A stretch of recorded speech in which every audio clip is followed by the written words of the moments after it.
It's my extreme delight and pleasure to welcome our guest today, Howard Barry Schatz. Howard is a retired computer specialist, classically trained composer, music theorist, jazz musician, and author. Howard spent 35 years before retiring recently, working for the New York City Department of Education, where he spent many years overseeing its computer division as the manager of quality assurance and network architecture. As a composer, Howard has written a symphony and many chamber pieces. As a weekend jazz musician, Howard has been a fixture on the NYC scene. And as we will see today during the course of this marvelous and wonderful presentation, his research, academic research, is influenced in some subtle and interesting ways by Howard's very extensive background, and it's worth remembering and reminding ourselves that those of us who are academically inclined and work in the realm of ideas and history and so forth, our own individual backgrounds influence our research in some fascinating ways, sometimes more unconsciously than not. In any case, without further ado, I welcome Howard Barry Schatz to speak for us and with us. Thank you. Thank you very much, Hassan. We're going to be joined by the Reverend DeForest Raphael. So without any further ado, let's start. It was a French paleontologist who discovered the first Cro-Magnon man from a cave in southern France called Cro-Magnon. Okay, so that's how Cro-Magnon man got the name. Today we call them early modern humans because of Richard Leakey's discovery. Right. All right. But the skeletons date back to 46,000 BC in Europe. And based on this discovery, all the anthropologists, like 19th century and early 20th century anthropologists, jumped to the conclusion that Adam must have been white, because here we are, we're digging up Caucasian skeletons. Mm-hmm. Now, you know, what is important to realize, and a lot of people, I guess, don't, is that climate and evolution determines, you know, skeletal structure, you know, Negroid features versus Caucasian features determine skin color. So if 50,000 years, the first out of Africa migration happened and they wind up in Europe 46,000 BC, it's understandable that an early 19th century anthropologist will think that Adam would have been a Caucasian. It seemed, you know, are you, tell me, yeah, I'm trying to read the look on your face there. Right. No, it makes sense that they would think that. Yeah. Particularly that that's what they're looking for, you know? Right. And so these guys were called European early modern humans. Mm-hmm. Okay. And the official name is the Aurignacian culture, if that's how you pronounce it. And please help me with pronunciation anytime. So that the East African Negroid features into what the father of racial classification, Johann Blumenbach, categorized as the Caucasian race. Okay. Now here they are. Here's a, you know, it's this internet map of the early European early modern humans. And notice number 26, there's one little foothold in Israel. Right. All right. And that, I believe, was the last ditch effort. And they probably sailed the Mediterranean and landed there. That became what's called the Kerbaran culture. And they went from 20,000 BC to 14,500 BC. All right. But guess what? You know, all of these, the anthropologists thought, oh, well, we must have come from the Iber-Mauritanian, Mauritanian, whatever, Africans, and they just went across the Gibraltar, Straits of Gibraltar, and that's where they came out of Africa. But that isn't the case. Mm-hmm. The genetics says that isn't the case. So where did they come from? That's been a question. Okay, and here's Blumenbach. And so, you know, he was a craniologist, and of course he used phrenology, which has been debunked as pseudoscience. But he came up with these 5 races, and he had a collection of skulls and a young, I think, a female skull from the Armenian highlands, or where he believed the primordial human skull was, because that's where Noah landed, Mount Ararat in eastern Turkey and the Armenian highlands and the Caucasian mountains. So he had this one skull, and he had Franz Schiller's skull, who was a playwright and poet and philosopher. And he said this was that the Germans were descended from this Nordic Aryan. It wasn't even good enough to be Aryan, but you know, a lot of the 19th century and early 20th century guys was talking about Nordic Aryan supremacy, which of course was picked up by Hitler as a justification for killing all the European Jews, for genocide. So the Bible held great sway over 19th and early 20th century anthropologists, was considered civilization's best guide to prehistoric times. Blumenbach's pseudoscience convinced him that the German people were descendants of the primordial Caucasian race. And that came from the Nazi theorist and ideologue Alfred Rosenberg, who was feeding all this info to Hitler. And he convinced him that the Proto-Aryans, you know, the very early Aryans, before Indo-Aryan language developed, whatever. So these Proto-Aryans were camping out on the North German plains, and that the Nordic race was reputed to be a subrace of these guys. And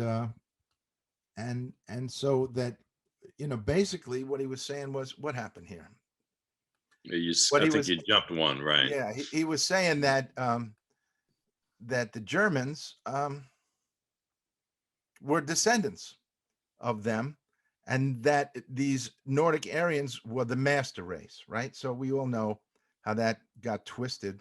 The poor Aryans suffered enormously, their reputation, but now the Nordic Aryan race was the basis of white supremacy, which unfortunately we're still experiencing today.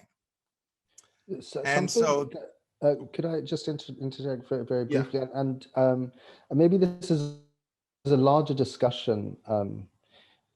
Something that I've thought a little bit about is, you know, how behind all of this, of course, is the Darwinian theory of evolution. So the idea that we're always evolving, we're always getting better. If that is the case, then who were the original human beings from whom? I mean, this is where the theory, you know, we came from apes and all this stuff.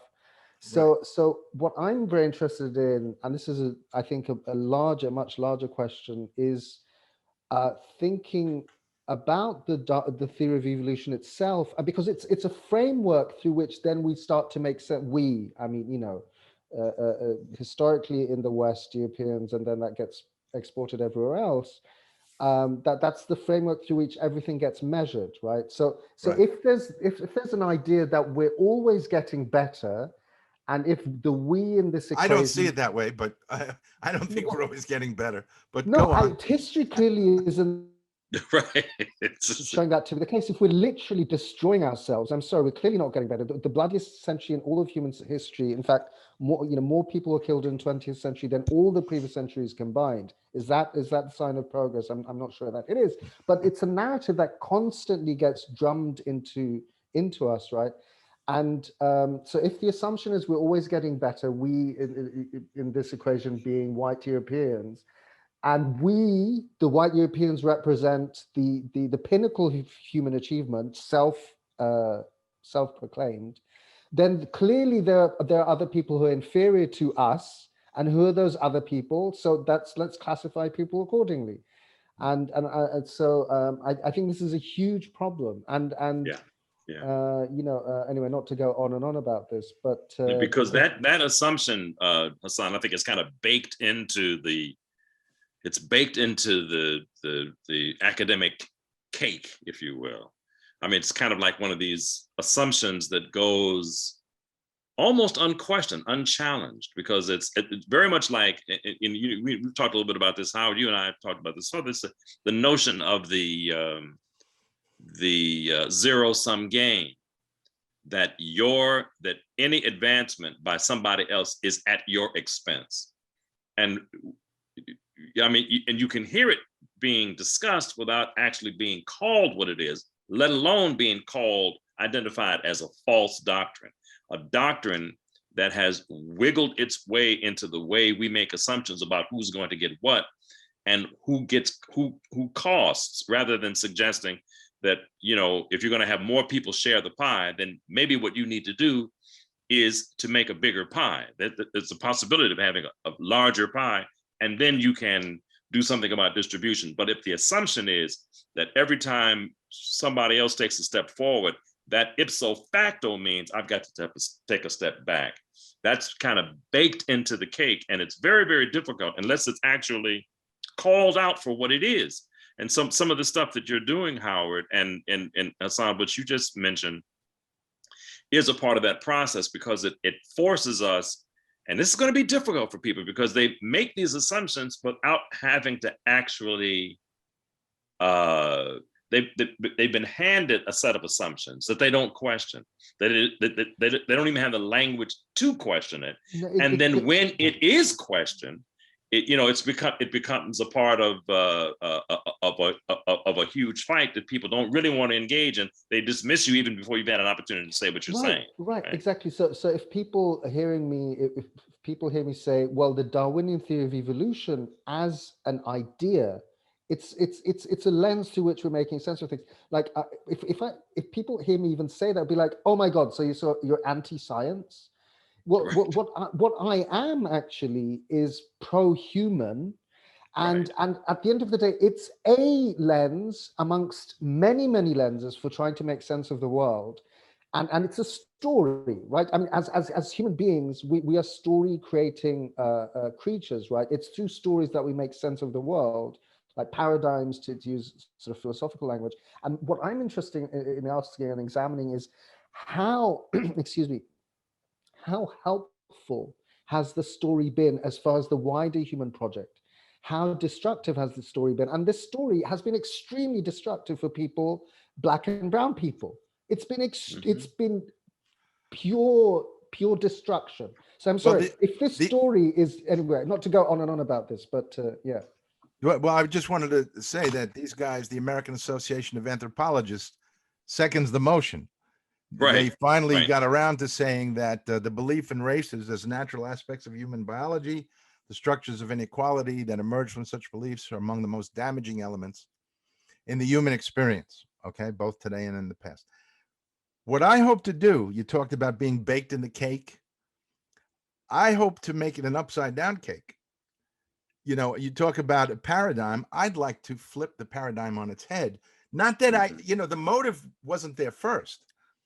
It just turns out that the paradigm is exactly the reverse of what people think. Right. So let me try and support that notion.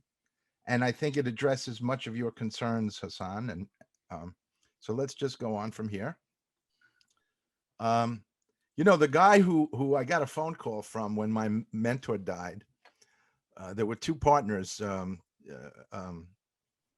Irving Finkel and Richard Dumbrell, who are basically in charge of the entire Mesopotamian collection at the British Museum. And so my mentor was pals with them, and I didn't know it. But so I get a call, when he passed, would you mind writing a paper about MacLean and present it at Oxford at the, this. So they founded ICONIA, the International Conference of Near and Middle Eastern Archaeomusicologists. And so I did. I presented a couple papers there. And he is the successor to this guy, George Smith. Okay. He looks like George Smith. I wouldn't doubt that he's Smith's reincarnation because, he probably posed for the Luden's cough drops too. So anyway, in 1872, this guy Smith lectured to the Society of Biblical Literature, and the British Prime Minister was there. And he made a big, basically all of the clerics that were there were, according to Finkel, were all lined up along the cliffs of Dover looking longingly, because they couldn't believe that the Bible was not the oldest religious text, right? And that the anthropologists, similarly, who used it as a guide, were not happy about it. So Smith deciphered fragments. See, they now are in charge. These two guys are in charge of the entire Ashurbanipal collection at the British Museum, which is 130,000 cuneiform tablets. And so, this was one of them. And oddly enough, Finkel has a book that a few years old that I read, the Ark Before Noah, where Finkel actually translated. He's also an Assyriologist, and he translated this even older Noah story. And so, anyway, this was one. The way Ptolemy's geocentric model was replaced by Copernicus' heliocentric model. That's what we're dealing with here. A big blow to the ego of the anthropologists, 19th century anthropologists, of the Bible thumpers, anyway, so let's move on. And here's another blow to the theory of white supremacy, where Richard Leakey, as you mentioned, DeForest, he found the oldest fossils dating to about 200,000 BC, the oldest early human, and they were in Ethiopia. And then not too long after that, they found even older ones, okay, in Africa. So here's the idea of what you were talking about with respect to Darwinian evolution, okay? The hominids were all over the earth. The Neanderthals inhabited the Middle East and Europe. Homo erectus was inhabiting Asia, okay? And there were other hominids floating around. Homo sapiens were only in East Africa, period. From 150,000 BC on, they were all tucked away safely, actually, in East Africa. But what happened were these mega droughts that started happening. And there are some theories about what kicked it off. A guy named Stephen Ambrose came up with this theory about a cataclysmic volcanic explosion in Mount Toba that basically started the last ice age. Anyway, if Adam and Eve was to live peaceably in the garden, do you want me to just put a pause on it, Hassan, till you get back, or what?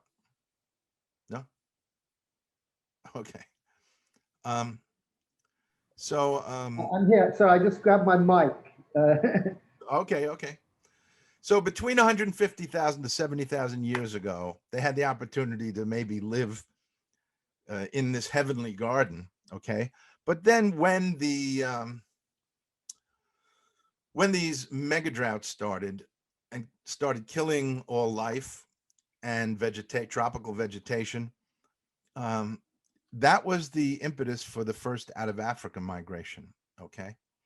And why is this slide here? I'm not sure.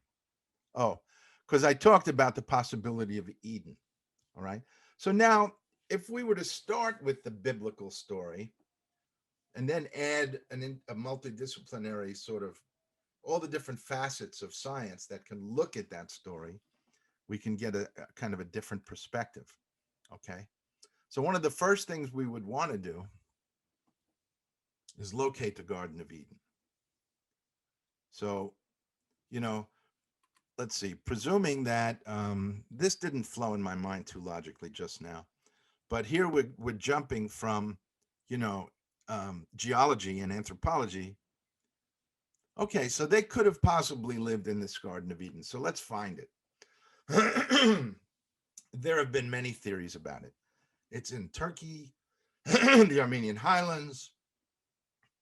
Obviously, the Tigris and Euphrates tell us that the four rivers of Eden sort of the confluence is Basra and the Persian Gulf. So the other two rivers, one of them really gives us a really good, I think, a correct clue, and that is the second river, the Gihon River, or Gihon. I'd have to see the Hebrew to see the pronunciation, but the one that encompasses all the land of Cush. And the name of the third river is Tigris, and the fourth is Euphrates. So what's up in the air is where's the Pishon and where is the Gihon, right? So if two of them converge at Basra, chances are the other two converge at Basra. So that's how we have to find them. And, you know, you can search through Genesis 9 and 10 to piece it together. But Josephus gives us a nice, concise summary of who Cush was. He was Noah's grandson.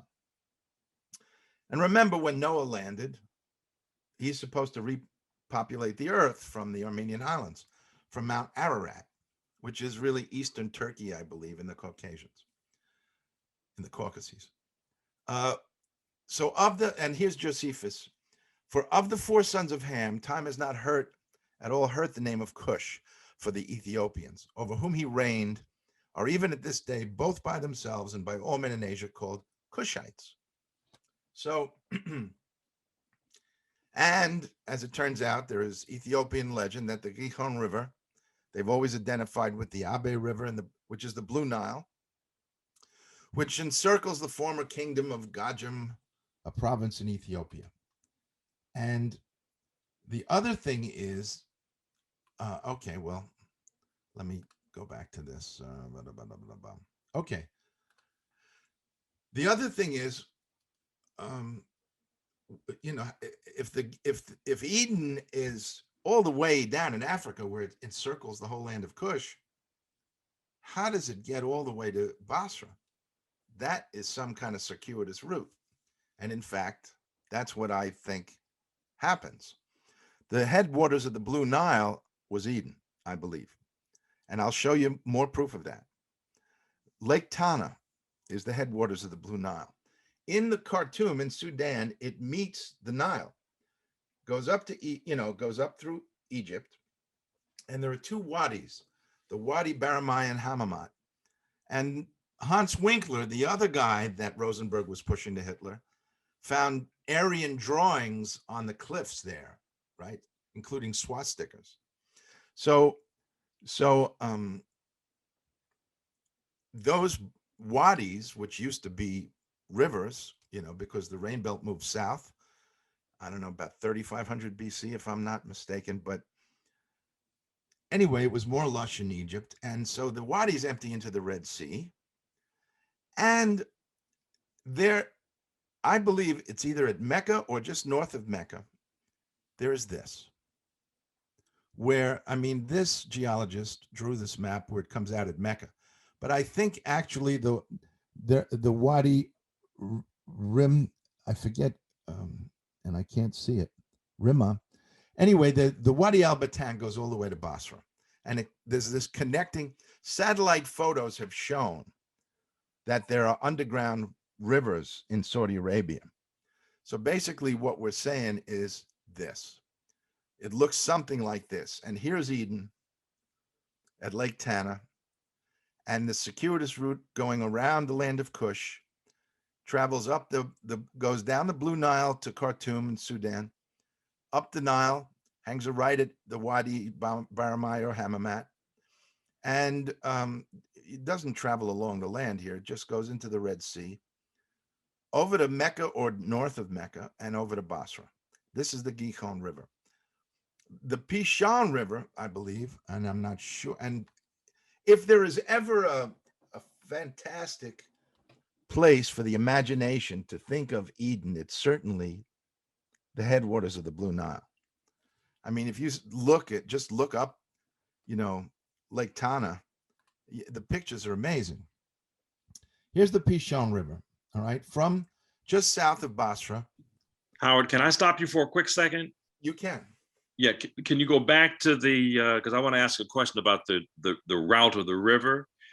Now, is it possible that, are you suggesting that there was land there at some point, and that Land it where? crossed that right here where you have the Gihon, I guess that's the Gihon River. Is that what Here, we're it talking starts about? here, the And headwaters, runs around. runs All around right, up Kush, to, right. up and at the Sudan in Khartoum, it meets the Nile. And Right. I'm not sure exactly where that is on this map. Okay, so but what it I'm runs talking into the about, Nile. right? Blue So Nile what runs right. So what I'm talking about is where it crosses.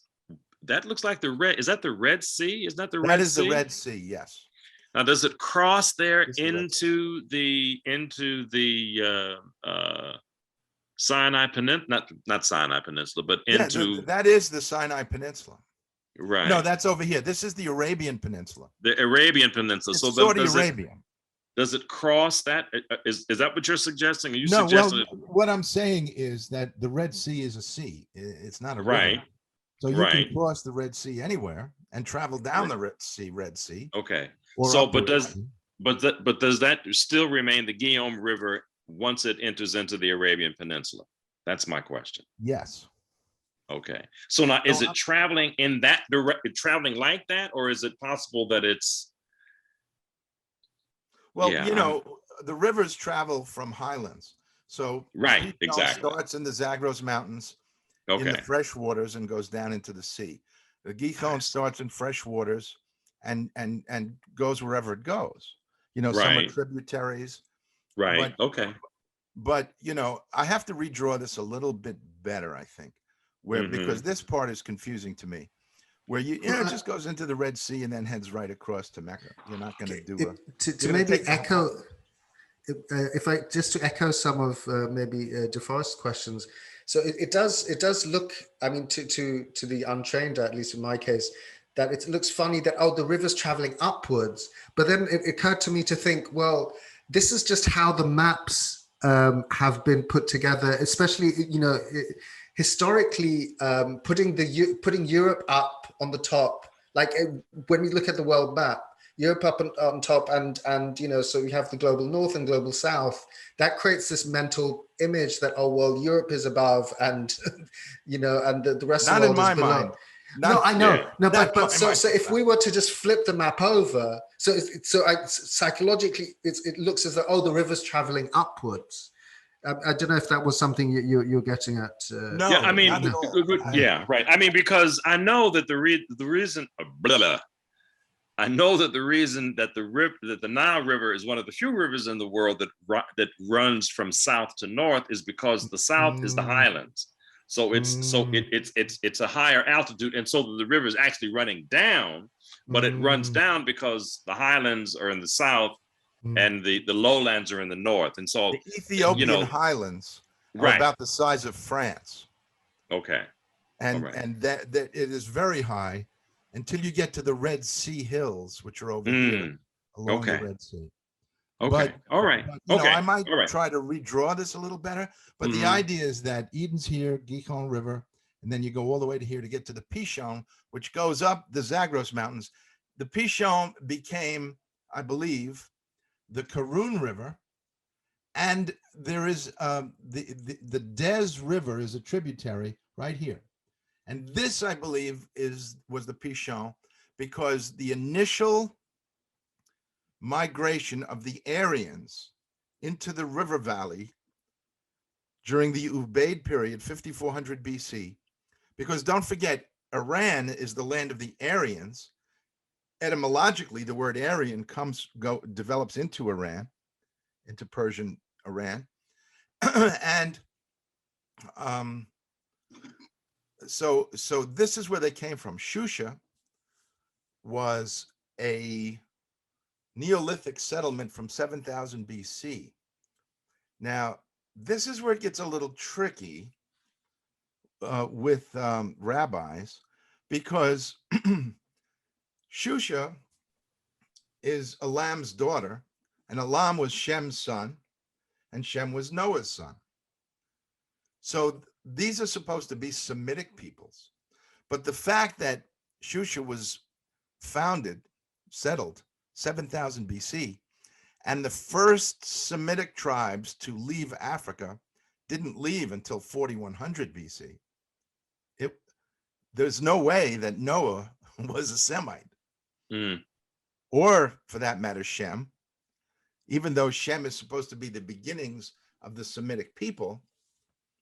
It turns out that the rabbis have sort of fixed this little problem by saying the Kabbalistic tradition says that Shem reincarnated into Melchizedek, who we know is not Semitic. And Melchizedek became the one who initiated Abraham into the practice, so to speak, which we haven't gotten to yet. Okay. Any questions so far? No, I'm with you. Yeah. You need I'm a with scorecard, I guess, You're right. It takes an Asperger's mind to stick to this. Well, I mean, some of this is that what I was suggesting about Lucy, who's what Zenjanthropis was the name. Lucy was that. Yeah, it was the fact that they did not, because they found these bones in Africa. They didn't do the work that they would have done if they had found these bones in Europe. They would have connected the historical dots. I'm convinced of that. They would have connected the historical dots. But because it's almost as if when you say something in a classroom and the teacher doesn't have an answer, he or she will sometimes act like you didn't say anything. So they just go silent, which is an indication to me that the questioner is probably on to something, although the one who's instructing the class is not prepared to admit that they don't know, since they're supposed to be the repository of information. I'm not clear of the connection you're trying to make between Lucy and Homo sapien. No, what I'm suggesting is that as old as Lucy is, her bones, millions of years old. This is what Leakey was talking about. And what I'm suggesting is that if they had found Lucy's bones in Europe, they would probably have tried to connect the dots between Lucy and the civilizations of Europe. But because these bones were found in Africa, they acted like, they just let it slide. Yeah, right. What I see as relevant here is the different species. We are Homo sapien, early modern humans, and that's what counts. When did they start? The earliest skeletons that Leakey found was 200,000 BC for early modern humans. And then not long after that, they found about 100,000 years older. So we only go to 315,000 BC at the earliest. Humans, Homo sapiens. I believe that the other hominids are not really relevant. And so therefore, the whole idea of Darwinian evolution is not that important to me, because once you get to the Homo sapiens in East Africa, then you just follow the money with those guys. Those are the ones that become important. And, then, the first out of Africa migration, the Homo sapiens have their hands full fighting off Neanderthal and Erectus and Denisovians or wherever, who are in the Siberia. So, they spent the next 50,000 years fighting off the other species. The last of them, I think Neanderthal died off 30,000 BC. And the last of them was a little tribe of dwarf guys in Indonesia. And they only died off around 12,000 BC, right? So those were the last hominids other than Homo sapiens to inhabit the earth. So, Darwinian stuff is secondary to I'm looking anthropologically at only Homo sapiens. I don't need to get into too much of paleontology or physical anthropology. For me, history begins in East Africa. Okay. So now this is a very important. The land of the Aryans is here in the Zagros Mountains. All right, but we won't get to them for a while. Okay. The Aryan founders of the first Sumerian city of Eridu traveled this path from Shusha to Eridu. The word Aryan etymologically evolved into Iran, and I have the details of that etymology, by the way, but this is just a PowerPoint. So now let's revisit Adam and Eve in the garden. Let's see. So the metaphor of being cast out of Eden to till the soil east of Eden becomes important now. So what does it mean that they were cast out of Eden and they had to till the soil east of Eden? So here's the thing. Much of the guesswork of 19th and 20th century anthropology has recently been replaced by today's molecular paleoanthropologists who are now able to identify Y chromosomes within patriarchal lineages and mitochondrial DNA to track matriarchal lineages. All right. So these guys are hanging out in the Garden of Eden until this major cataclysmic event. Now, what these guys did, these archaeogeneticists, was trace DNA. Theoretically, they can trace it back to Adam, the metaphorical Adam. And what they did was trace this Y chromosome patriarchal lineage back to 70,000 BC, where there was few as 1,000 to 2,000. I've even seen up to 10,000 breeding couples. But no matter how many thousand, we're still talking about a near extinction event. So, and this is what caused it. We're part of the quaternary, I don't know how to pronounce it, which goes back like 2.5 million years or something. And so every 100,000 years, we have an ice age that lasts about 100,000 years. And then we have an interglacial period of between 10 and 15,000 years where everything warms up and the sea levels go up. In the ice age, the sea levels go down and the glaciers get built up. So we're in the middle of that. We're close now.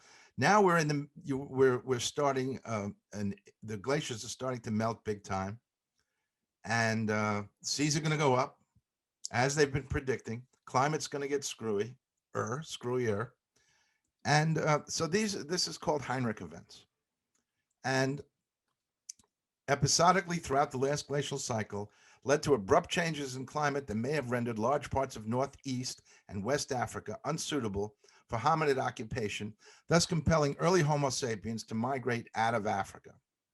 Okay, and so here is where they went. They headed for the exits, which was right here. Djibouti, the Horn of Africa. Djibouti is the Red Sea is narrowest at Djibouti, takes you right into the Arabian Peninsula. Okay.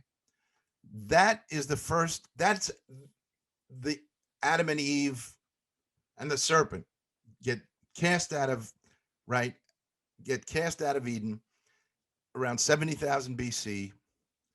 And the other place, there were two Ethiopian locations that saved Homo sapiens. One was that they had access to a door, to an exit ramp.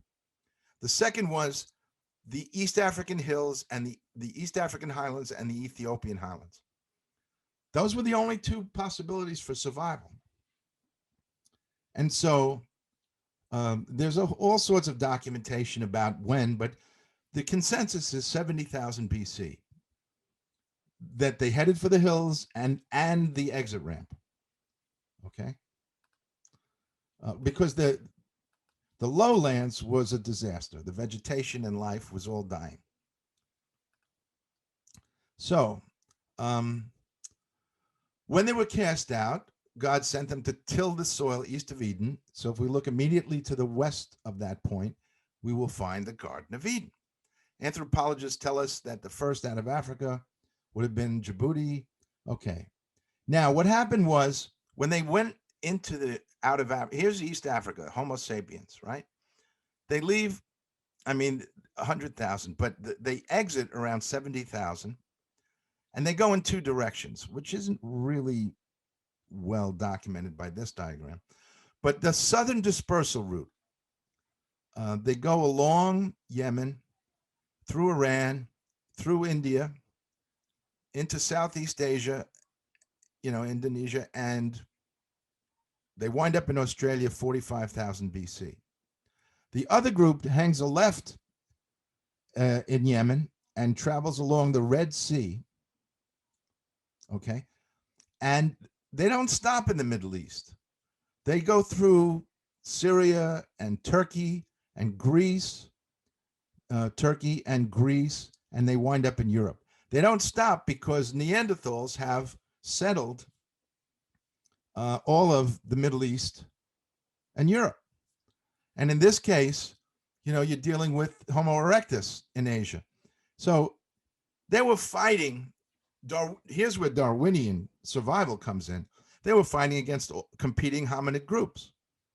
That first out of Africa migration had their hands full big time. All right.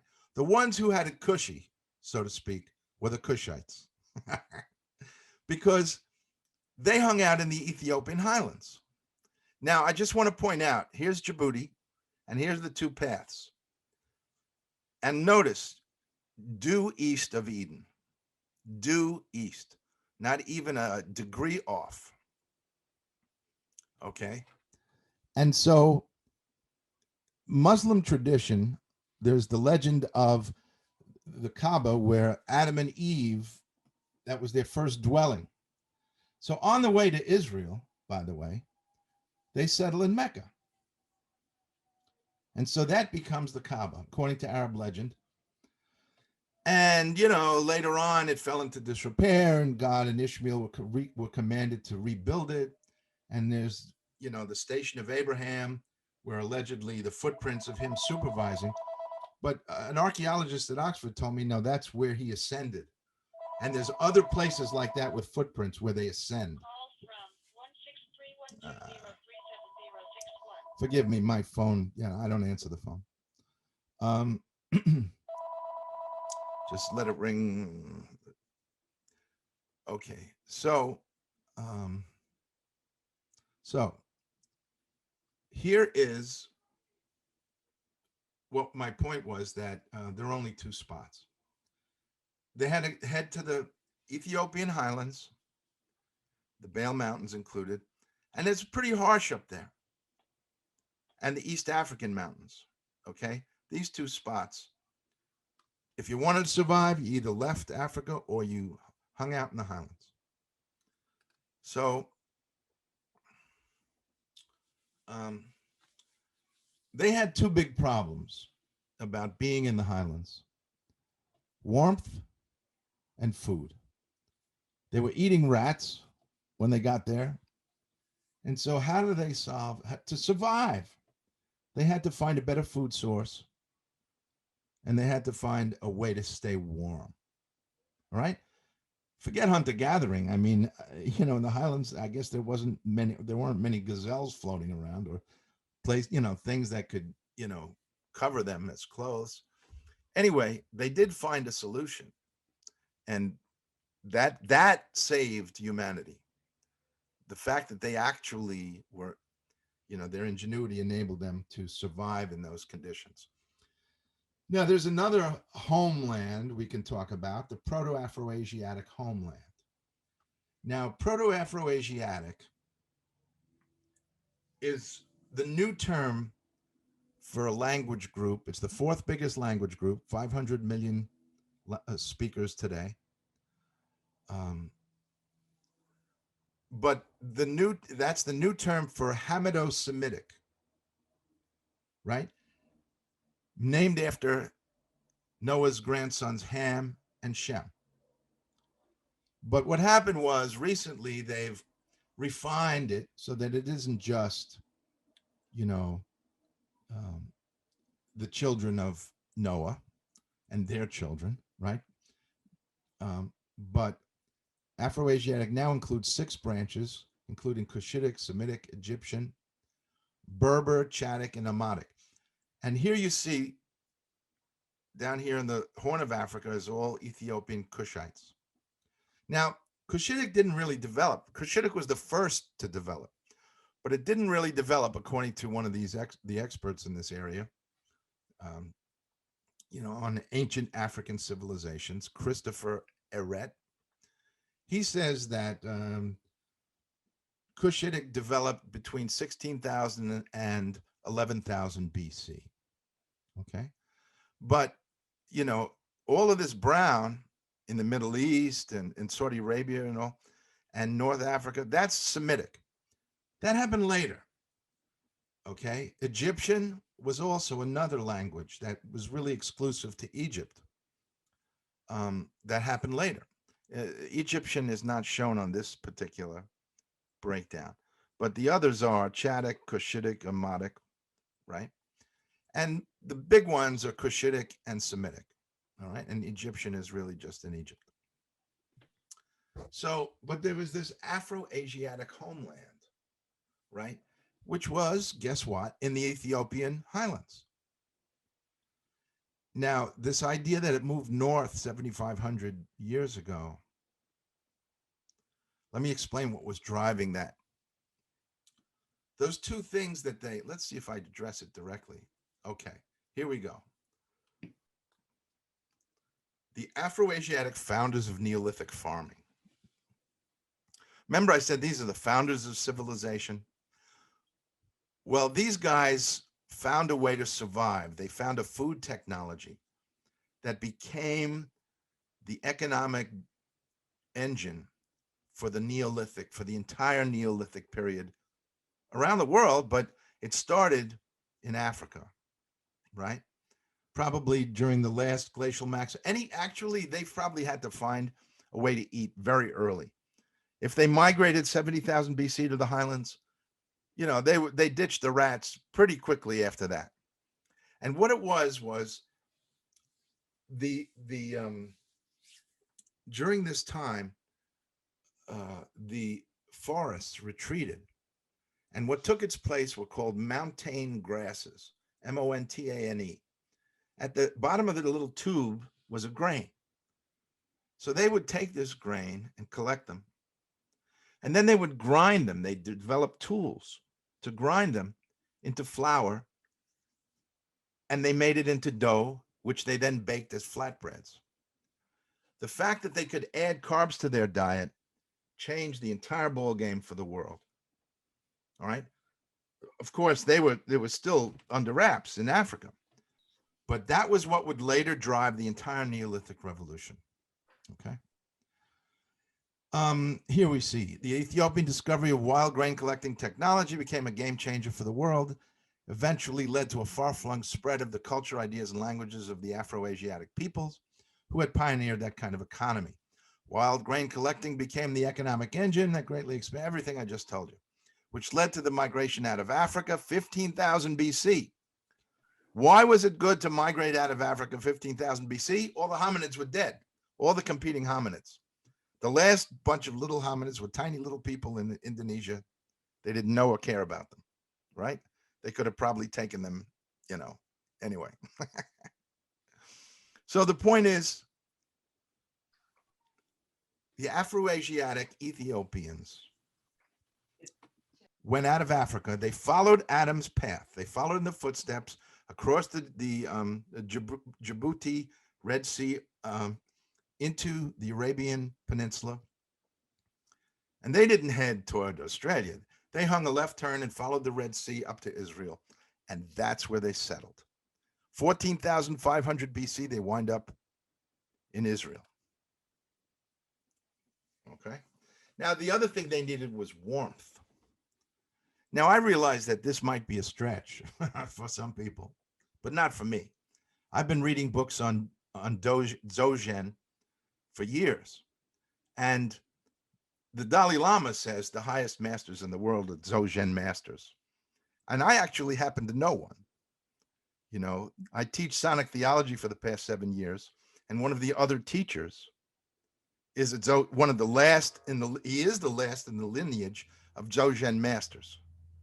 Okay. And so it's called Banpo. And before the Buddhists got to Tibet were the Bon people.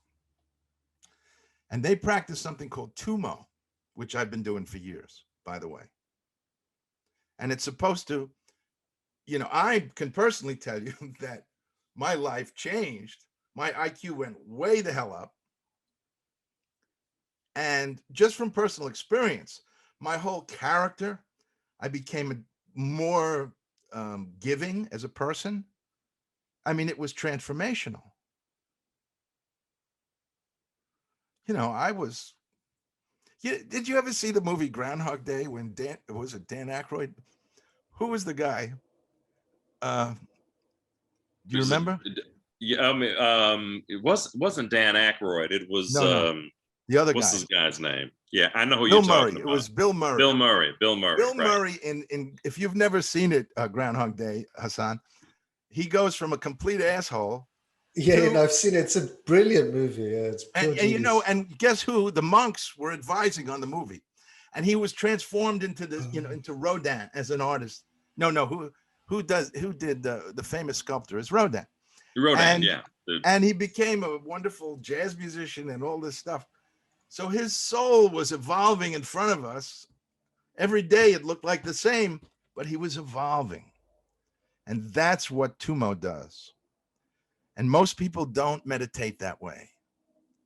It's a special way to meditate where you learn how to put yourself into the hypnagogic state almost immediately, and you just hang out there.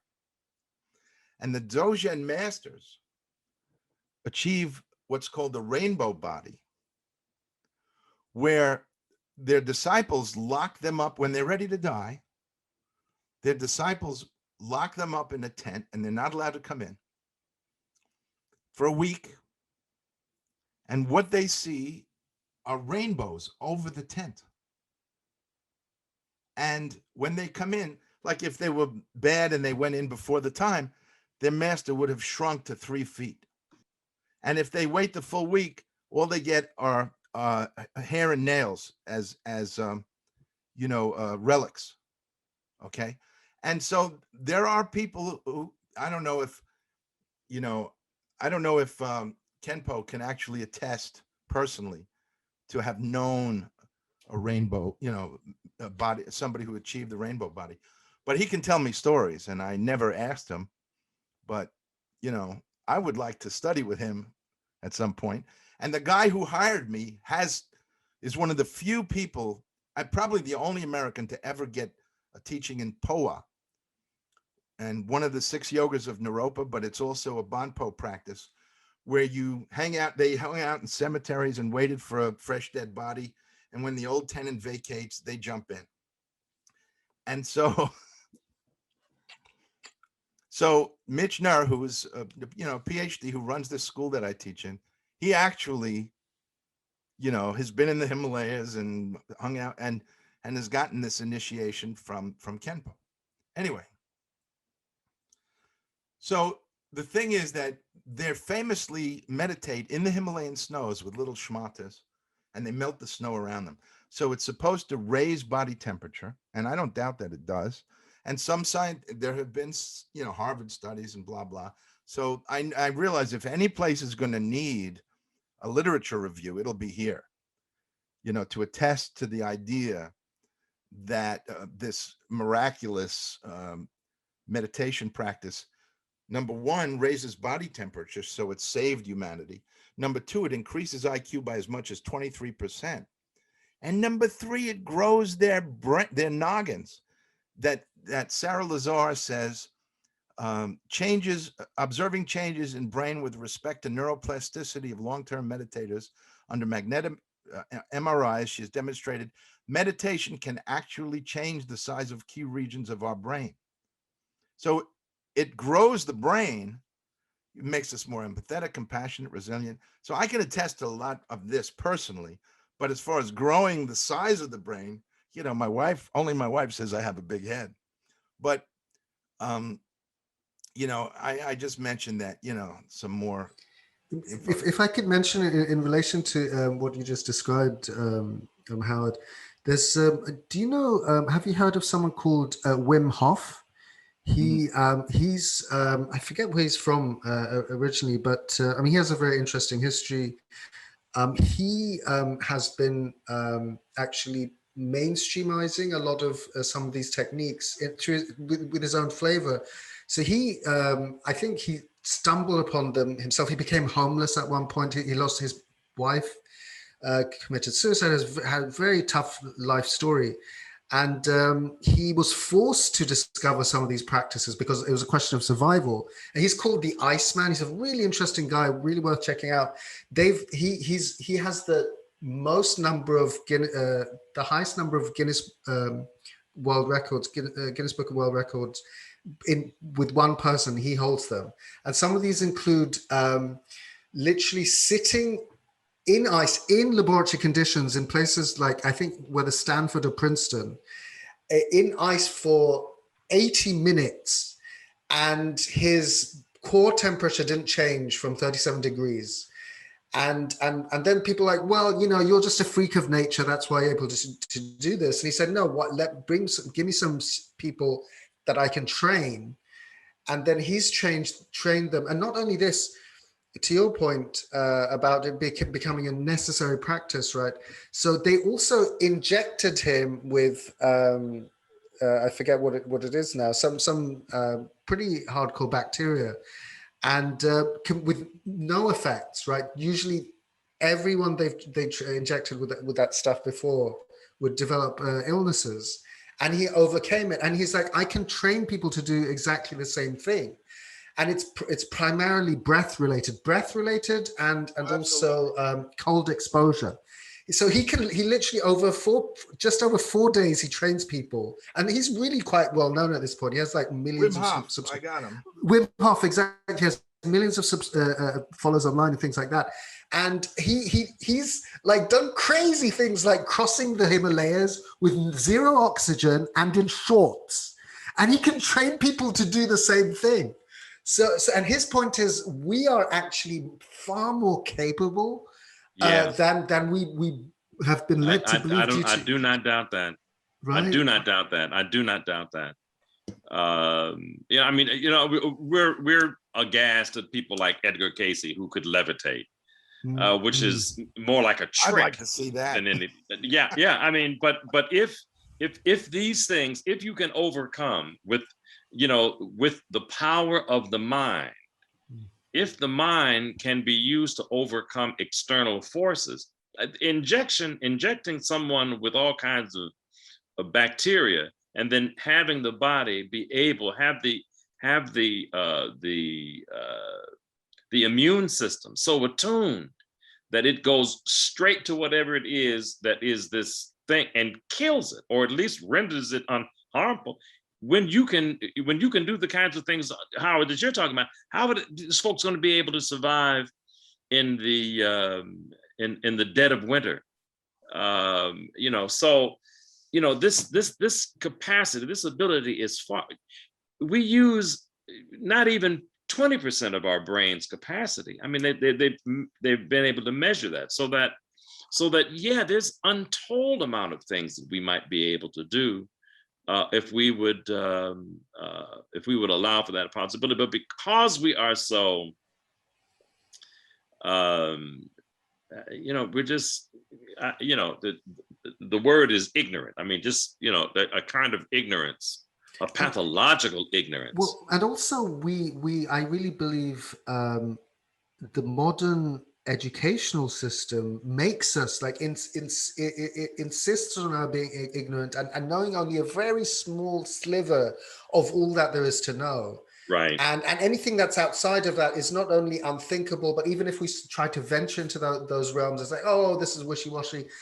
I mean, why is to my mind, it's not impossible at all that someone can achieve a rainbow body. Like if we're just energy. Like ultimately the physical that we see is just energy, right? Vibrating at a certain frequency. And if it's possible to raise our frequency to such a level, I don't see how that's impossible. I think it would take a lot of work and a lot of effort. Can I just interject a little story? Actually, it's a story that I put in my second book. It has to do with, how I got into this, by the way, was about 25 years ago at a street fair in front of my wife's building. We just started living together, and I had some diverticulosis or itis or something. And I stopped at a booth of Korean monks, Chow Dao San Bup, right? And so the master O was going to work on me, and I was a little hesitant, but he did Chun Tzu. He was, he didn't speak English, but he was working on me, and it felt better.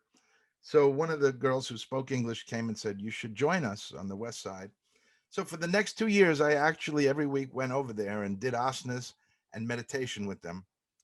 And these young monks who didn't speak English, none of them did, they would stand over me, as if it was Reiki or something, but like a foot above me. And you would feel them nailing you to the ground, and they would be clicking. I would hear this clicking from them.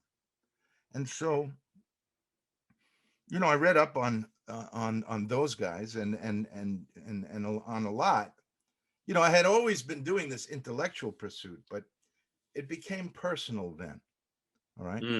And so I started meditating regularly, so that I got to a point where I was doing 2 hours of meditation a day. And 5 years later, I started clicking like those Korean guys. And so I didn't know what it was, but it was what they were doing. And so I went to I had some kind of cold or flu or something, and I went, and I needed a note from my, I could actually handle my symptoms pretty well, but I needed a note for work because I didn't want to go to work. So when I went to the doctor, his office is acoustically very sound,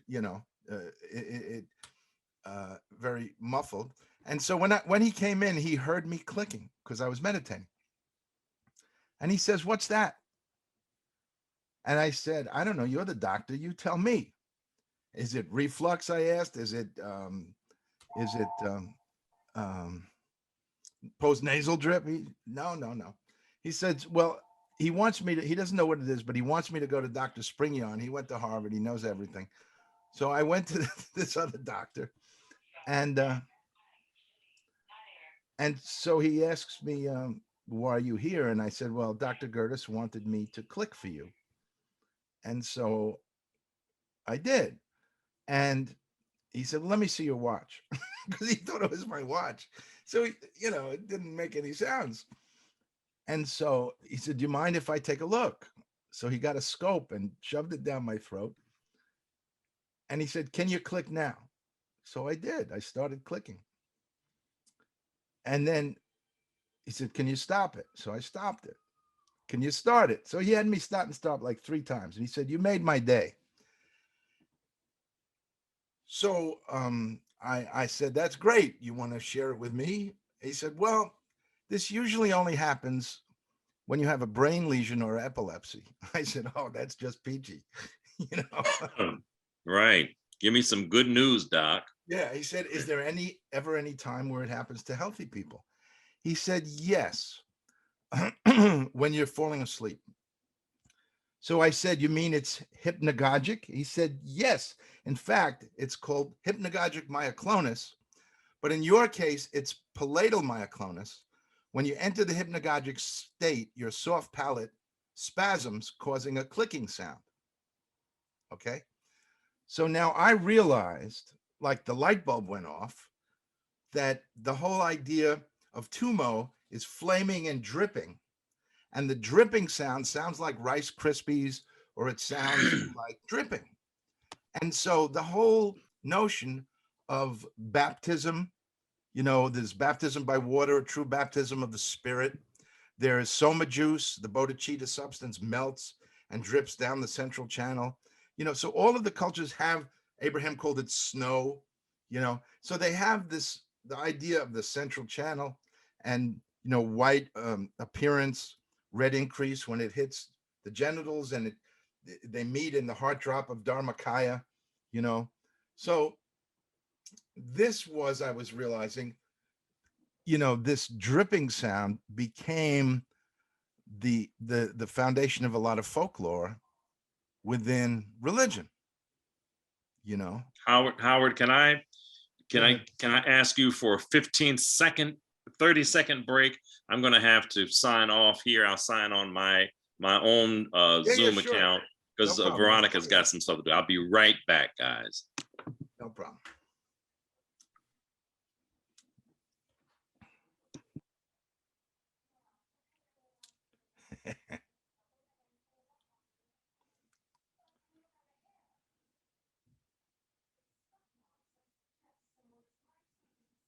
This is coming along really nicely. This is really wonderful. Yeah.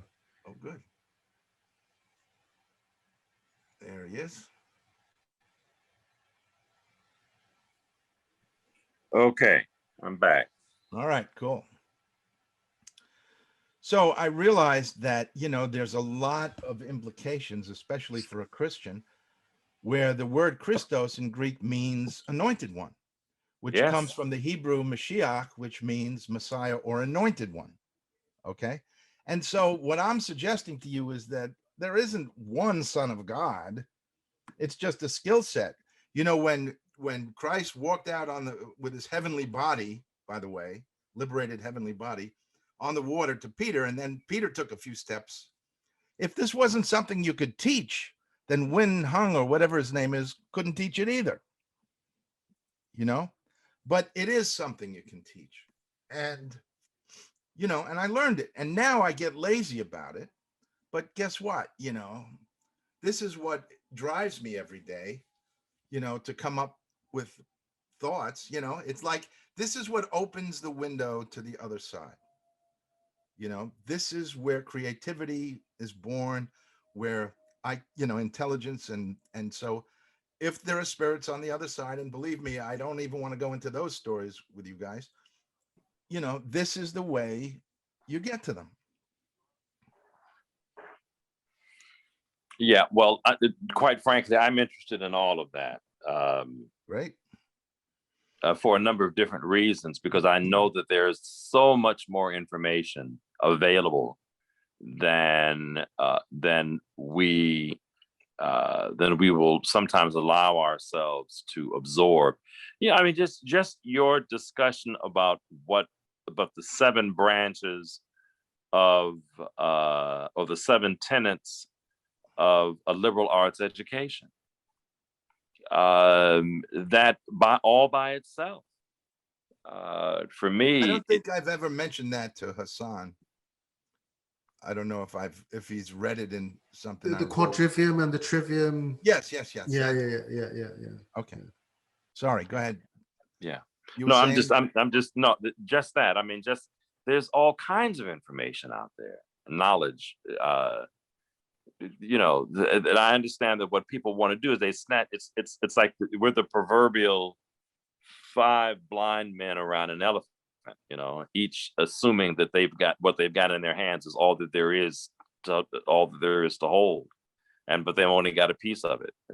And even that is insufficient. So yeah. So getting back to this little, and it turns out there's a herd of elephants and a whole plain, African plain, right? I mean, you know what I mean? Like the modern Western knowledge perspective, it's one elephant. Let's focus. You focus on the tail. You grab the trunk. You can touch the side. No, there's a whole herd of elephants. There's lions. There's gazelles. Right. There's a sky. There's an earth. There's space. We're going to dissect the elephant. Just focus on the elephant. Don't look out. Right. Don't look at anything else. Nothing to see here. Yeah. So I just wanted to emphasize this notion of dolichocephalic skulls, enlarged skulls, as a trait, a recognizable trait, not only of the Mangbutu East African Hills tribe, because you notice the Mangbutu are dark-skinned, coneheads, and they never left Africa. They're in the northeast Congo, in the East African Hills, and they stayed there. And they may have grown, enormous IQ, and they actually excel at music, by the way, not coincidentally.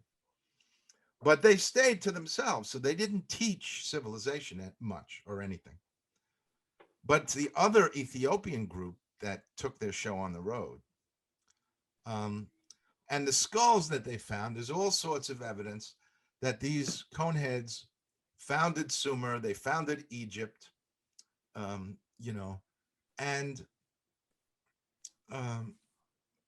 this is a key trait. So what do we have? We have DNA, because, I don't even think we got to that. where the Afroasiatic DNA is, there's always 50% of it in every admixture wherever they went. So if they spend time in Turkey, you've got the indigenous people. In Israel, before the Semites ever got there, 14,500 BC, and maybe they kept the walls up, so maybe they didn't integrate or intermarry with the locals. But by the time they got to Turkey, they did. And certainly in Iran, they've done DNA, and 50% of it is these guys, these Afroasiatic guys. All right. So this Christopher Ehret goes back. They started religion because we find that the Kushites were famously, the Kushite Ethiopians are the oldest, even before the Semitic. Remember, Kushite and Semitic are different. The Kushites go back to Noah. The Semitic go back to Shem. Okay. And so when I say Kushites, go back to Ham, his son Ham in Africa, who's associated more with Egypt, and the Kushites with Ethiopia. But, repopulating the earth, Noah's job. But what we have now, Kushite Ethiopians. Do you know the whole story of Kushite Ethiopians? Have I mentioned that to you? Anyway, that's something we can go into a little later. But they had a high priest, and it was the same religion that we find in pre-biblical Canaan. So think of the Kushite Ethiopians as the Canaanites before Israel, before the Semites showed up. These were the inhabitants of Jericho, and and they were called henotheistic because the way Christopher Ehret explains their religion, they were a patriarch society, whereas the Mangbutu were a matriarch, and the patriarch, they were divided into clans where there was always an ancestor who founded the clan, right? And if you weren't in the clan, you could be voted in, but once you were part of the clan, you worshiped the clan's deity. And so there are a few clans, and they all worship their own deities. So this is called henotheism, where you worship your own deity, but you don't disbelieve that the others exist. All right. And that henotheism became the basis of, that's why Elohim is plural. El in Hebrew is Allah, God, but Elohim is plural, which actually is better translated as God among gods, because Elohim was the head of the Canaanite pantheon. And so this was the time of Abraham. We're talking 1800 BC in Canaan. The Ugaritic cuneiform texts that were found date to about 1350 BC. That was the time of Moses. But the scholars know that they weren't composed in 1350 BC. They were transcribed. They even know the name of the priest and where his library and where they were found. But they also say that there was an oral tradition that goes back a few centuries when they were actually composed for the first time, which was the time of Abraham. And so I can trace the mathematics, the biblical Abrahamic mathematics, and I can authenticate it by with textual exegesis against the Ugaritic religious texts. Okay. And we'll get back into even earlier stuff. Abraham's math goes much further. He is not the father. Everybody thinks Pythagoras is the father of ancient string theory. No. And it wasn't Abraham. Guess where the mathematics began? With these guys. 10,000 BC. And everybody's going to freak out when I mention that date for the origins of mathematics. But the origins of religion go back to their time, at least as far back as the last glacial maximum, 22,000 BC. So this is a new origins theory of religion and mathematics, okay? Religion goes back to these guys in Africa. And then mathematics dates to their time in the Middle East, which we'll get to in a second. Ugaritic scholar Mark Smith, who's at NYU, describes pre-biblical Canaanites using the same henotheistic term. Smith goes on to define them as the worship of a single God without denying the existence or possible existence of other deities. And then I talk about Elohim. So where are we? All right. So these guys, what happened was with their wild grain collecting technology, it grew. And it became such an economic engine that the population was burgeoning. And they expanded into the Red Sea hills, north of the Ethiopian highlands, right? Now we're moving later. We're talking about 8,000 BC in Northeast Africa, where the Ethiopian highlands, okay. Well, actually, the expansion took place much earlier because 15,000 BC, they had this technology and they started moving north even then. And what was happening was the people who had learned this technology were impinging on their neighbors, and the food scarcity started violence. And so the ones who knew the technology were surviving and doing great, but the ones who didn't were suffering. And so as this moved north into the Red Sea Hills and the Nile Valley and Northern Africa eventually, this whole Neolithic things took off in Africa. But by that time, our heroes here had split. 15,000 BC, they took the exit ramp, same one that they took earlier, 60,000 years earlier, wound up in Israel, okay? So they were safe because Neanderthal man had died off. And they succeeded the Levantine Auric nations. Remember site 26 in the map of European early modern humans? Well, they were the exact successors of these European, it was called the Kaabaran culture, 20,000 to 14.5. And the Ethiopians, the Kushite Ethiopians, whether or not they were speaking Kushite yet is debatable. Because remember, Eretz said Kushite developed as a language from Proto-Afro-Asiatic between 16,000 and 11,000.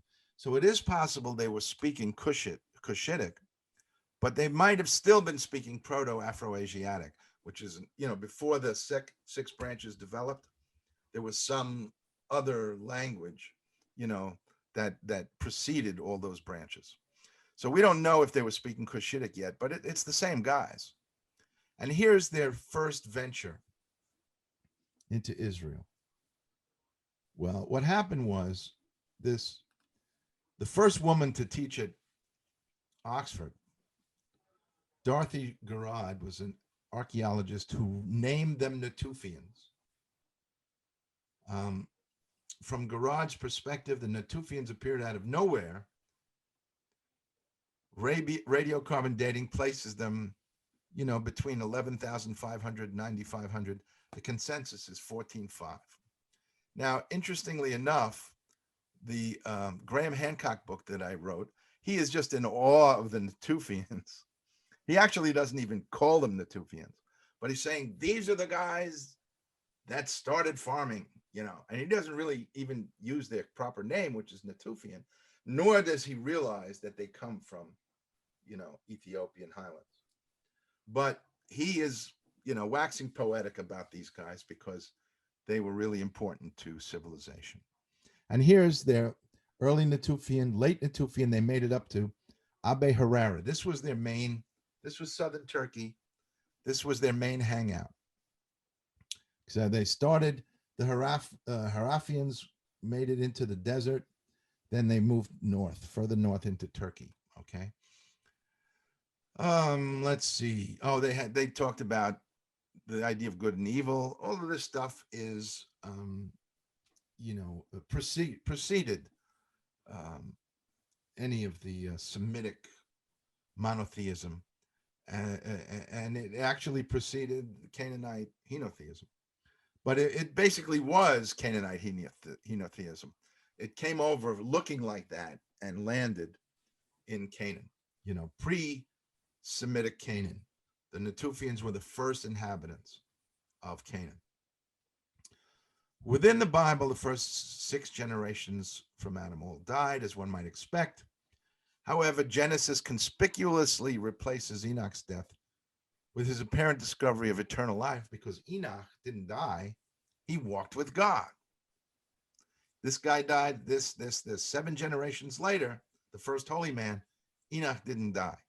He walked with God. In other words, you know that, remember that cherubim with the flaming sword that was protecting the tree of life? Well, Enoch found a way to distract him and then went around the left side. He got to the tree of life. Okay? And he partook of the tree of the fruit, and he became eternal. He walked with God. All right? And Now, stop for a second, Howard. Yeah. Hang on for a second. Sure. So you need to kind Could of you turn up your speaker? By that, turn up your mic.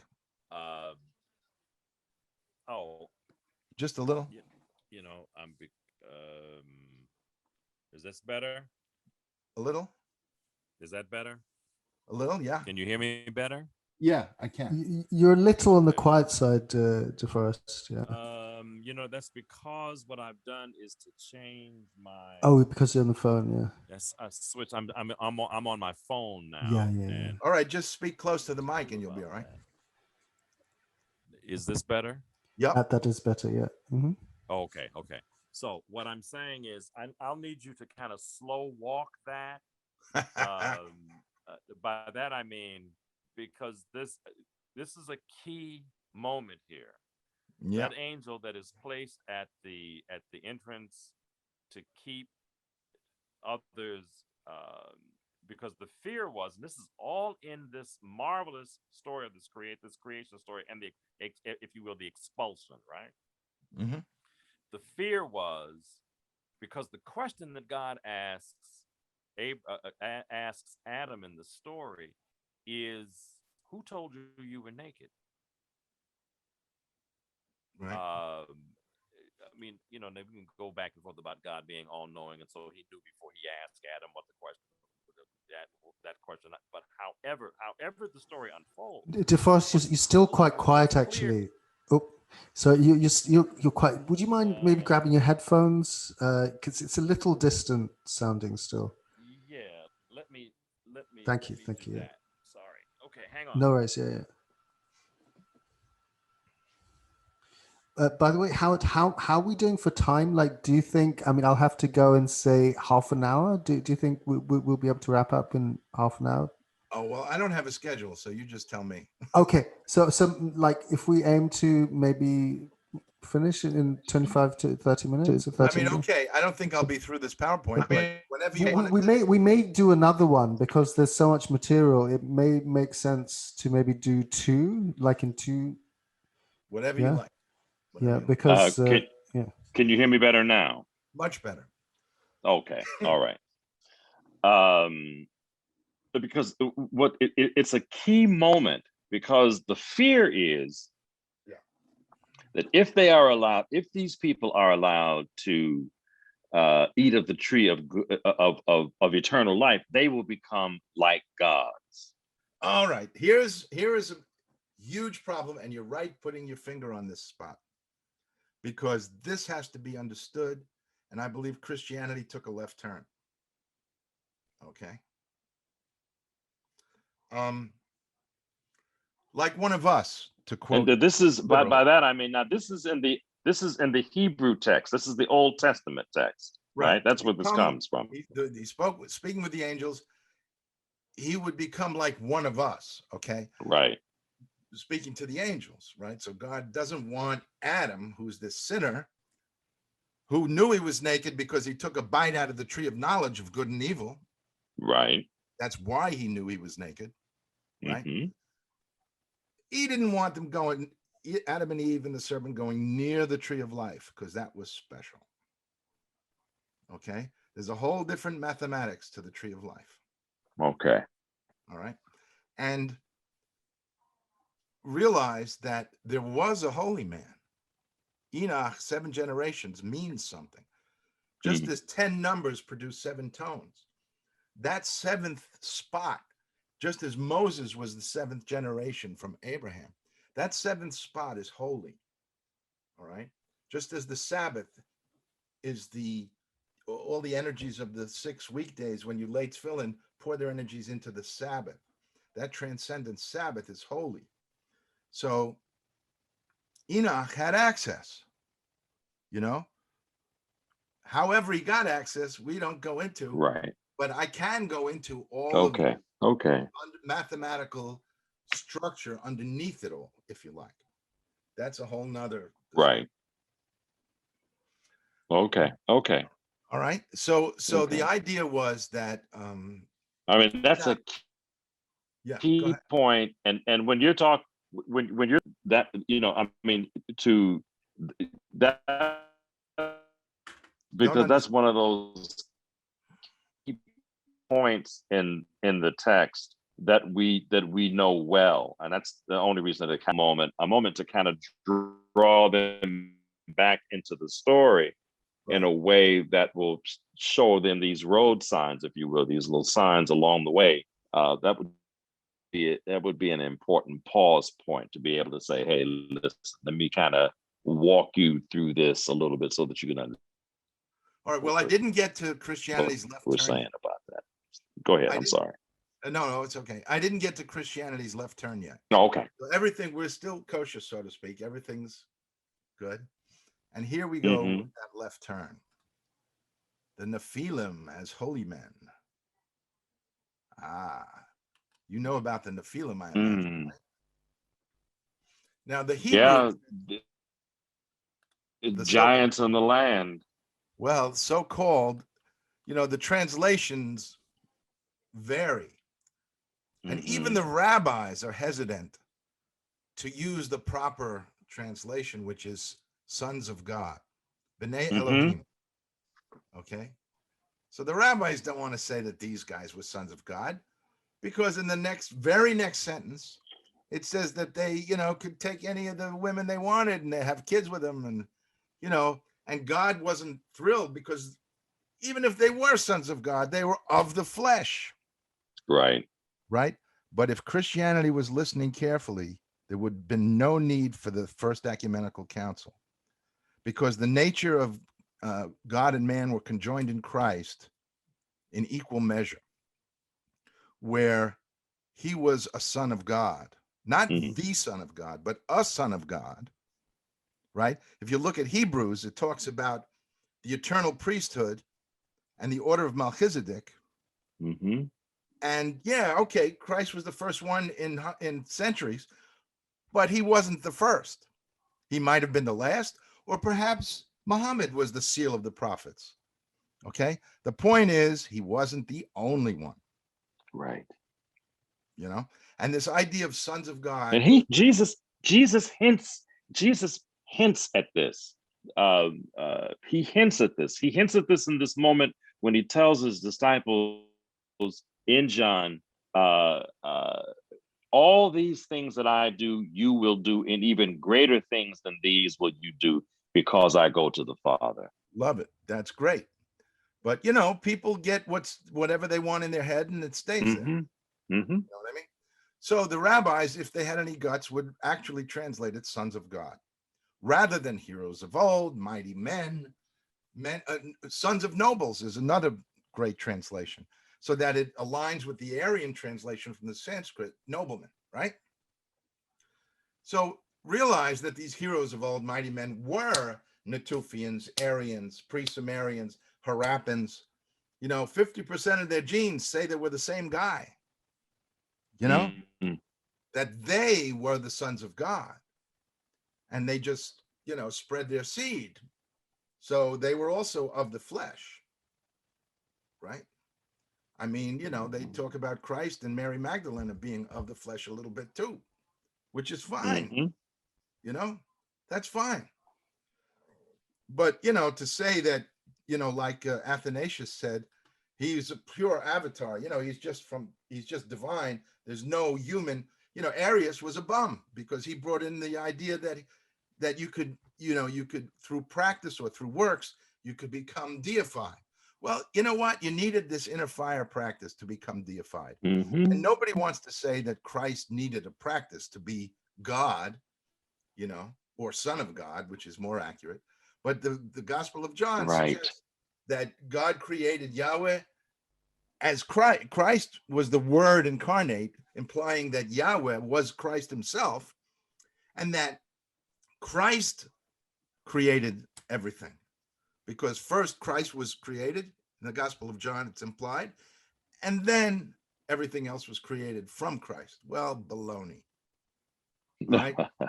You know, the word is Kyrie from the Greek, which is Lord, capital L, lowercase O-R-D, not Yahweh translation, which is small caps L-O-R-D. There is a difference. You know, Adonai comes from Kyrie. And we don't say, we never even try to pronounce Yahweh. That's the biggest taboo as a Jew. Mm-hmm. The last who knew how to pronounce it and knew the meaning of it was the last high priest of Solomon's temple. Ever since then, Jews have been in exile from God until the meaning and pronunciation, what's called the secret of knowledge or the secret of the Torah or the secret of the 22 foundation letters, in Hebrew, Raza Dereta, until that's revealed, you know. Anyway, the only place it's revealed is in the Sefer Yetzirah, and it's been hiding in plain sight there for the last, well, since 200 CE or AD, which is when the book was transcribed. Nobody takes this text seriously because all of the academics think it's baloney for several reasons. We'll get into that later, I guess.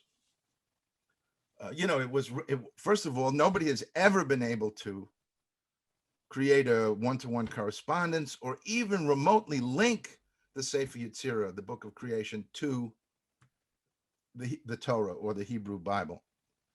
So that's number one. You know, if it was truly Abrahamic, it should be all over the Hebrew Bible. All right.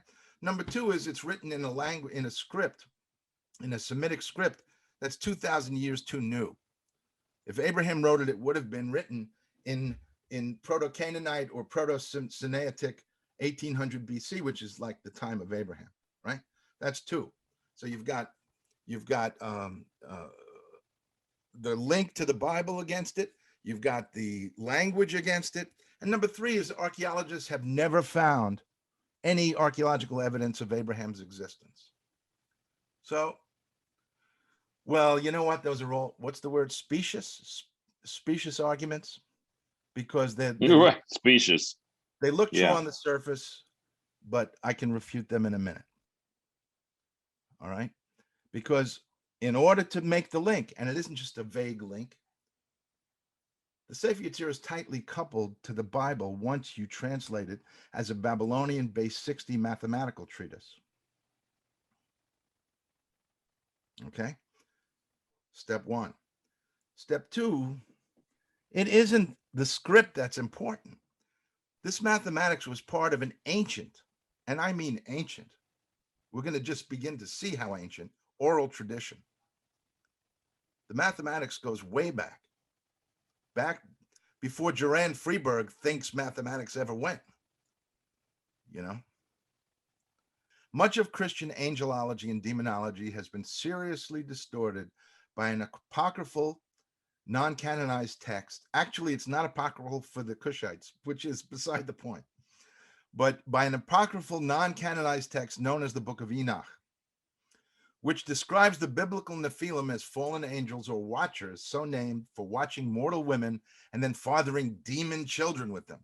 This is so off the mark that it's fostered, you know, the war of the war in heaven, the whole idea of Dante's Inferno and Milton's Paradise Lost, the whole nightmarish fantasy of the devil in hell is the you know, remember, Hassan, I spoke to you about Hancock. You're enjoying the scenery and suddenly he takes a left turn and goes into a building. This is what happened with Christianity here. They read the Book of Enoch, and even the rabbis buy into this stuff. And they took a left turn and they went into a building. And so we have to, I don't know, maybe I should just crawl under a rock because this might be too big, you know, too much to chew for even me who can chew a lot. Yeah. So I don't know. Are you, you guys don't seem to responding. I think, I mean, no, I think this is awesome. I think we should, I think it's important to take big stuff on and then, you know, Yeah. to I do mean, what yeah, we can with it too. yeah. I mean, you have, like you say, you have to chew it slowly, but and take it off in bite-sized pieces. It's not because I've heard the story about the Gospel of Enoch or the Book of Enoch and what it's supposed to mean and so forth. And you know, when you start making these references of the text, that people who have not even read them but are familiar, at least know of them, Milton's Paradise Lost, Dante's Inferno, the notion of hell, you know, I mean, and because we have this parallel track with Greek gods who fathered children with mortal women, so that's kind of like in our radar, and it gets mixed up in this kind of polyglot becomes that conflated. will end up creating in your mind some notion that needs to be debunked, but you have to pull it together. You have to pull it apart bit by bit by bit. Yeah. Yeah. All right. So did you want to quit, Hassan? You talked about. Yeah, I know Hassan's got some stuff on his Well, no, mind. I was thinking maybe if we could wrap up in for today in the next 15 or so minutes, and then and if I think in order to do it full justice, unfortunately I'll have to get going shortly, but maybe we should aim to do a second installment where we could. I mean, wherever you feel is it maybe a logical place to conclude for today, or what do you think? Okay, let me just see where I am. Yeah. Oh, yeah, I'm about a little more than halfway done. Well, okay. Well, then maybe some concluding remarks. I think this could be if you're around halfway or a little over, then maybe that's a logical place to end for today. Okay. Because also just thinking about like having potentially a 4-hour long discussion compared to like 2 hour. I think that's more digestible, you know, even for listeners. Have we been right? going 2 hours? Have we been going 2 hours already? I mean, it'll be in 15 minutes or so. It'll be maybe 2 hours. We've been maybe an hour and 45. It'll be 2 o'clock. It'll be 2 o'clock. It's 2 o'clock now. Yeah. Okay. Well, you know, I love this stuff, so I can keep going. But here we see the Hebrew, all right, which means to fall, which means, so the idea of fallen angels comes from that. But this Hebrew scholars in 1871 said, I don't understand grammar enough to translate this, but the implication is that the Nephilim cause others to fall down. So if one might interpret them as giants because of their huge cone heads, and let me tell you, they looked weird. You can go to the Metropolitan Museum and see, you know, the Aryans or the Jarmo settlers or the Natufians, and they have the big eyes and they have the cone heads and they look like Martians, frankly. I was just going to say, right. So this is where the theory of aliens comes from, right? Absolutely. Right. Yeah. There's all this stuff about the Nephilims or the Nephilims. They were aliens. Yeah. Because I mean, and that's assuming that sort of interpretation assumes that human beings are, you know, one single way, and anything that sort of diverges. Exactly. But maybe, and what you're suggesting, Howard, is maybe even in our own lifetimes we can physically evolve depending on our practices and things like that, and meditational practices. Not maybe. Like, I mean, the whole name of God tells you exactly how long you need to meditate to liberate your soul. Okay.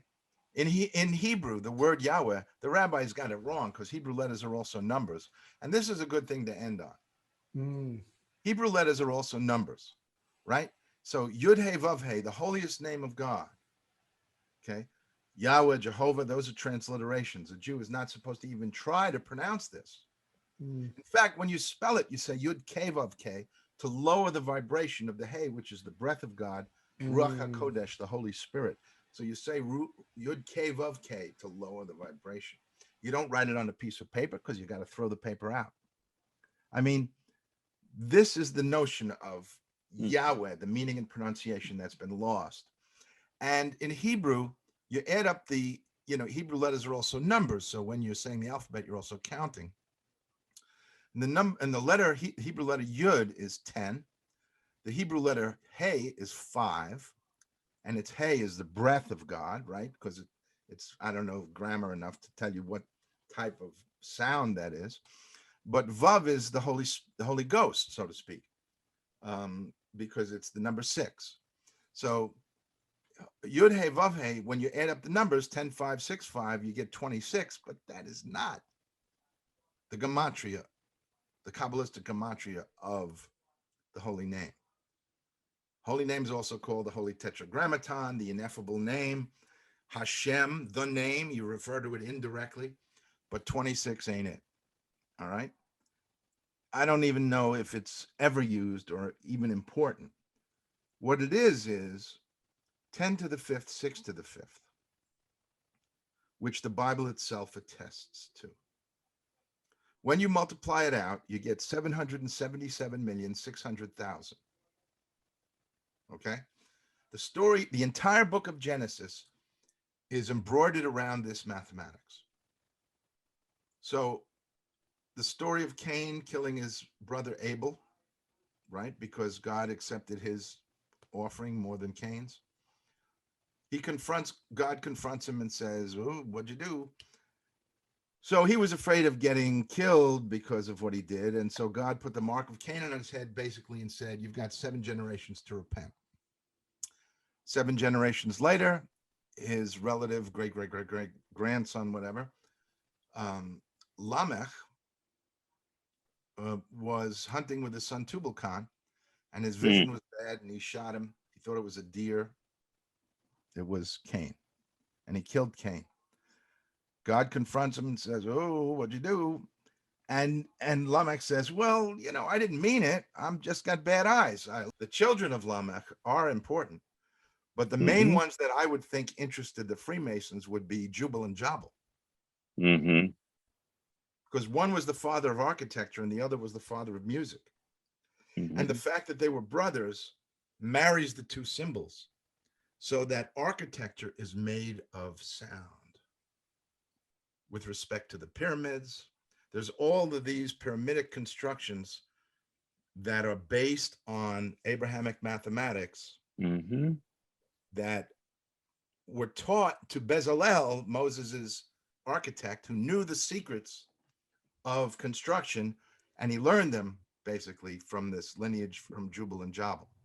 And just like Israel and Ishmael, the alliteration that's used pairs these. So let me get back to what I was saying.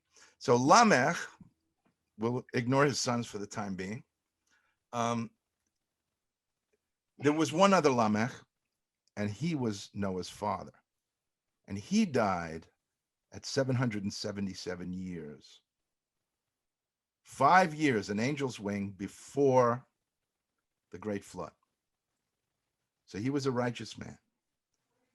And so the whole name of God, the whole bookend of evil from Cain to Lamech is involved with the holy name, the high order digits of the name of God, 777. And what it means is that to become a holy man, a biblical prophet,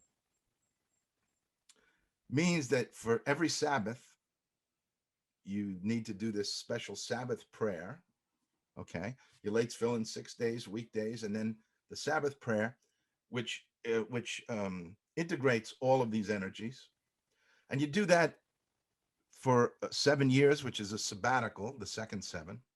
And then you do 7 sabbaticals, which is the third 7, which is 49 years, the Jubilee year. In Leviticus, it tells you that land goes fallow in the Jubilee year, debts are forgiven, slaves go free, and the soul is remitted to God.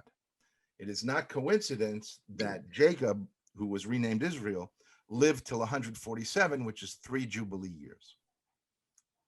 And that's what it takes to learn how to effectuate, to manifest the inner fire meditation.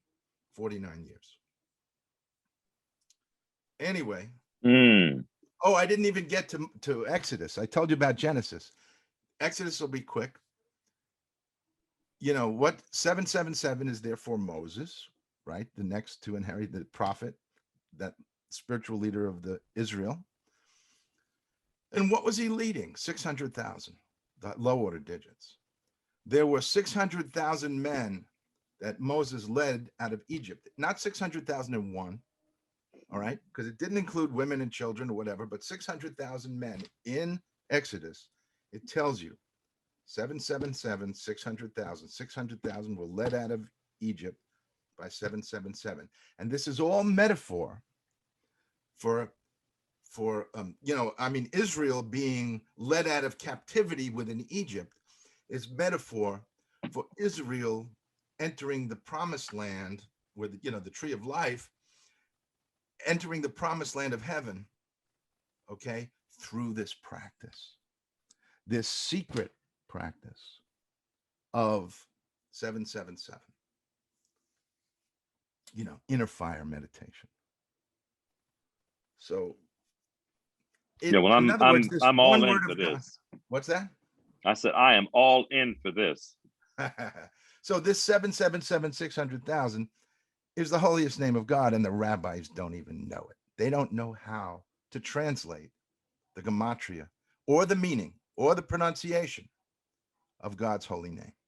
It's all been hanging out for 2,500 years or 2,600 years. If I was able to, I learned this all from Plato, and then the numbers showed up in the Sefer Yetzirah that McLean was teaching me. That's how I went about figuring all this stuff out. So I was led around by the ear, basically. Anyway, well, this that's is a so good place cool. to Thank end. you so much, Howard. Sure. Again, it's sort of like as with the the first podcast. This is brain expanding. Hopefully, I'll have like a cone head by the end of this. But this is awesome. No, it's a real pleasure as always, and DeForest, of course, always such a true pleasure and joy to. I'm sorry I wasn't able to connect with you, DeForest. Since you came back, we didn't. I was so caught up with preparing for the Kwame Anthony Appiah podcast. Like my brain was completely took a holiday from everything else. But we need to also reconnect. Yeah, and I haven't had a chance to listen to that yet, but I will. I'm looking forward to it. Oh, thank you. Yeah, it was a really true joy. And as of course, Howard, your research you've really clearly done your work and homework, as they say, and it's so wonderful to see, to experience that. So now I very much look forward to the second installment, and of course your writings. The book that this comes from. Well, after we finish the next PowerPoint section, I'll send you this introduction to my book. Perfect. That's so exciting. I love it. So it's a draft of the introduction, and I have time now to actually try and put the book in order according to what I've developed in the book. No, and really your dedication to the subject to get anything of any substance out into the world. You both of you gentlemen know this as well, if not better than I do. It takes a tremendous amount of dedication, a tremendous amount of sort of sacrifice and energy, and it really comes through. And I'm kind of the belief that if we really put the energy into something, that it takes on a life of its own, and it can flourish in the world as is necessary. So this energy, which is hard to see from the out necessarily, it's not always easy to see from the outside. And people who know, and So again, thank you, Howard. Thank you for the opportunity to do this. Oh no! It's really my pleasure and honor. It's I live to genuinely. I live to learn, and it's really, if I can be pulled, in multiple directions, sort of intellectually, that's. It's not always comfortable. It's not always easy, but it's ultimately joyous. And, And these are meditative practices, right, Howard? Yeah. What? Say that again. These are meditative practices. When you say these, there's just one. Well, okay. All right. That inner fire meditation, you know, everybody's got their flavor, but it's all about getting into the hypnagogic state and staying there. Okay. So I don't care what flavor of meditation you're using, you know, whether it's Maharishi Mahesh Yogi or Transcendental TM or whatever. You get into the hypnagogic state and you just hang out there for as long as you can, an hour, 2 hours, you know, and that's as far as I got. And then there are 4 visions and 4 blisses that happened that I've experienced and scared the bejesus out of me, if you'll forgive the expression, because I'm a Jewish guy. And I know the next step is like liberating your soul. I said, no, I got to sell some books and get this word out. It's too much of a luxury to sit here and try to liberate my soul because it's a simulation of death. You know, Aaron's sons did this prematurely and never came back. So, you know, the veil between life and death or to eternal life is to be able to come back. And there's a 3-day tether, as you guys know. Right. So anyway. Right. So to me, it's too much of a luxury to actually succeed at liberating one's soul until I get my work done, you know? Well, thank you again. That's a great place to, I guess. Yeah. Great awesome. place to pause, push the pause button, as it were. Yeah. Yeah. Well, God bless you both, really. And Yeah. I love your T-shirt, DeForest. What? Oh yeah, I just Thelonious Monk. Oh, great! Beautiful. I've got a story about Monk, but I won't. Oh, I'm ready to hear it. Well, you know, he used to be a little off, and we would check we would occasionally check my grandmother into Gracie Square Hospital, you know, just for we should get her hair done and nails done, and she got depressed once in a while. But in the next room was Monk, and he used to play piano in the hospital there, and she used to bang on the wall. Just stop that noise. And he used to like. Well, anyway, I don't want to badmouth Monk, but you know, it was an interesting. Oh yeah, Monk was a character, and there's no question about it, man. No question about it. Anyway, you didn't say anything about my T-shirt. I guess you can't see it. Oh, I couldn't see it. Oh, look at that! Awesome. All right, God bless you both. All right, God bless, folks. Take care. Talk soon. Bye now.